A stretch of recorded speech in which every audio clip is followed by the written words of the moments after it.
pemanfaatan sumber daya alam, hilirisasi sehingga tercipta lapangan kerja, kemudian hasil-hasil dari penghematan itu dibagi ke UKM dan usaha-usaha masyarakat. Insya Allah itu akan tumbuh. Perhitungannya sederhana seperti itu. Nah, terakhir, saudara tadi saya katakan itu semua baru akan tercapai. Itu semua baru akan tercapai kalau hukum dan keadilan betul-betul ditegakkan. Pada tahun 2018 ada diskusi besar yang dipicu oleh pernyataan Pak Prabowo waktu itu 2018 ya, bukan sekarang, kita tidak bicara sekarang. 2018 Pak Prabowo begitu, tahun 2030 Indonesia akan bubar. Kenapa? Ribut orang. Ini sudah dihitung secara Indonesia 2045 Indonesia emas. Tapi Pak Prabowo bilang 2030 kalau negara kayak gini ini bubar. Kata Pak Prabowo, timbul perdebatan sengit di masyarakat. Pak Prabowo sudah dikejar-kejar. Pak Prabowo yang dia membaca sebuah buku karya B.W. Singer, judulnya Gospel, barisan hantu. Nah, di situ disebut dalam satu paragraf, pada tahun 2030 ketika dunia sudah dikuasai oleh artificial intelligence dan Indonesia sudah tidak ada di dunia, maka bentuk-bentuk peperangan akan seperti ini. Loh, sesudah ditanya buku apa itu Pak Prabowo, itu ternyata novel intelijen, bukan karya ilmiah. Itu novel. B.W. Singer itu adalah seorang wartawan, penulis perang, kisah-kisah perang. Lalu dia memproyeksi itu oleh Pak Prabowo dikemukakan. Pak Prabowo waktu itu diserang rame-rame. Tapi saya salah satu yang membela Pak Prabowo itu benar.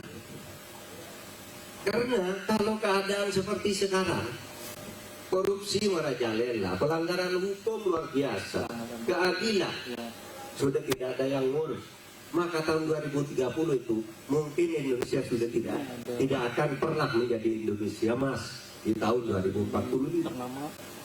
Oleh sebab itu program kami harus dihentikan situasi korupsi, pelanggaran hukum yang sekarang terjadi kalau Indonesia memang ingin menjadi Indonesia di tahun 2045. Itu sebabnya kami juga memberi porsi yang sangat besar terhadap pelanggaran hukum dan penegakan hukum korupsi ke depan ini harus diperkuat, ditata aparaturnya, karena kalau aturan menurut saya sudah cukup lah, tinggal aparatur dan pejabat-pejabat yang berbintang korup itu harus disingkirkan dari arah jalannya negara menuju Indonesia emas. Itu yang harus dilakukan. Nah, kalau saya boleh meminjam ilmunya Gus Muafik, nama akan saya ngajak ke sini. Dulu suatu hari Nabi itu didatangi oleh keluarga Bani Maksud karena minta anaknya yang ketangkap mencuri. Bani Maksud ini ternyata aristokrat, keluarga negara kaya raya, terhormat di Madinah, tapi punya anak perempuan cantik suka mencuri, kleptomania. Dia punya penyakit klepto, kalau ada orang apa gitu curi, meskipun nggak butuh, sampai dulu yang dibuang aja, cuma sukanya nyuri gitu. Ketangkap belum, tapi nanti ada. Lalu keluarga Bani Maksum itu mengutus orang ketemu Nabi minta tidak dihukum. Tolonglah, pokoknya Bani Maksum mau berapa aja yang Nabi minta, asal anak tidak, anak saya tidak dihukum. Kenapa? Malu, kami orang besar. Jadi dia mencoba menyuap, seperti yang banyak terjadi sekarang ini negeri kita. Sehingga Nabi berkata begini, katanya, ingat ya, katanya, hancurnya bangsa-bangsa besar di masa lalu itu karena kalau ada orang kaya besar punya uang bersalah minta tidak dihukum, tapi kalau ada orang kecil bersalah langsung dihukum dengan hukum had, potong tak, dibunuh lah. Kalau orang besar mau nyuap. Oleh sebab itu kata Nabi, fa'ayyamullah lau anna Fatimah binti Muhammad fafatatu yadaha. Oleh sebab itu agar negara tidak hancur, anak sendiri pun tidak boleh dimanjakan. Kalau mencuri, potong tangannya. Anak saya pun akan saya potong, kata Nabi. Kenapa? Agar negara ini selamat dari kehancuran. Kalau saya, agar Indonesia selamat menuju Indonesia emas, maka program-program ekonomi yang tadi saya sebutkan, pendidikannya begini, ekonominya begini, tapi kalau hukum dan keadilan tidak ditegakkan, itu akan tidak sampai ke tahun 2045.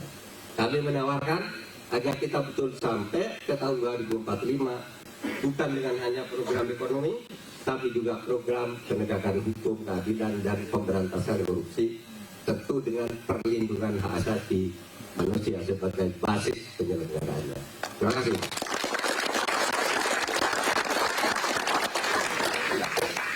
Ya, penjabaran yang luar biasa. Jadi kita perlu kerjasama dan ya kita sama-sama kerja bareng, karena Pak Mahfud tadi sudah bilang kita akan menyelesaikan masalah yang multidimensional ini yang bukan cuma ekonomi.